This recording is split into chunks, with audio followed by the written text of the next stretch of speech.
I like to joke that I know the class is doing well when they make fun of me for being in the Air Force. That's when I know we've reached some kind of group camaraderie. In a nutshell, the veteran farming program is learning to grow your own food. And that is a scale from a backyard garden all the way up to 5 acres. I've had some alumni describe it as just enough to be dangerous. Our partnership with Veterans to Farmers has been very beneficial in that I provide the curriculum, have an opportunity here to work and learn about farming. Veterans to Farmers is more of the community side and networking. The fact that the program was focused on veterans made it a safe place to try. Veterans are different people, we're not a monolith, and so there's always challenges with personality, but we all speak the same language. But a lot of veterans are in a weird place. They're not civilians anymore. They're not in the military anymore.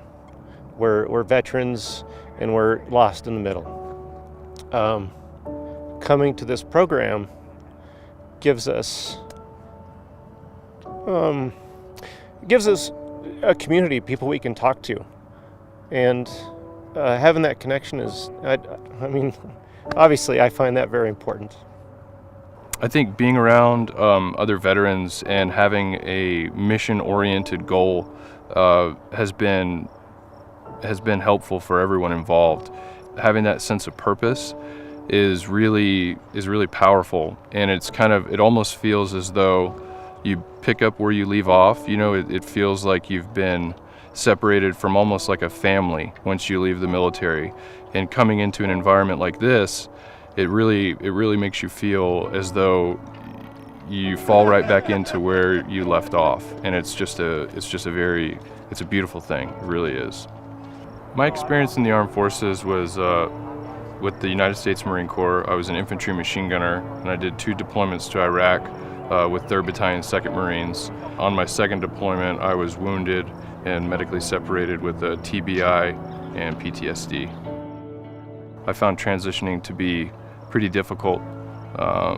Going back to the civilian way of life was challenging, to say the least. A lot of veterans aren't necessarily interested in an office job or things like that. We know that these tend to be difficult for certain veterans. So we see a lot of veterans leaving the military, and their interest seems to be something more nature-based. And farming and agriculture, of course, is probably the most nature-based thing you could do. Outside of it, there's a certain correlation to being a farmer. I think that you recognize that you're part of your community. You're doing things that involve your community, and maybe one of the most important things of all, you're feeding your community. So it gives veterans an opportunity to leave the military where they did a job that they felt like they were doing something that had value, and transfer that into the civilian world. Looking at a career in agriculture or working with plants has been an extremely healing thing with growing food and kind of bringing something to life. And I think it helps shape and change a person, knowing that you have this responsibility to ensure that these crops do well, and you're putting so much attention and focus into them, and it gives you this really strong sense of meaning. I anticipated working with the plants would make me feel better, but I had no idea how much it would change my life and the way that I was healing, that I would create a life and business around agriculture and farming. So I see farming and healing complementing each other. Veterans have a higher statistical rate of suicide than their civilian counterparts. And that is definitely something that was a motivator for us to create something, a program or a place for veterans to come so that we can maybe avoid that process. So I think in a lot of ways, the program has provided veterans the ability to reconnect with their community, the veteran community. It's provided them an opportunity to understand how they can connect to the civilian community, how they can bridge that. I think it's also provided them an opportunity for a way to look at themselves and how they work in the world differently. I think I'm actually one of the veterans here who isn't a combat veteran.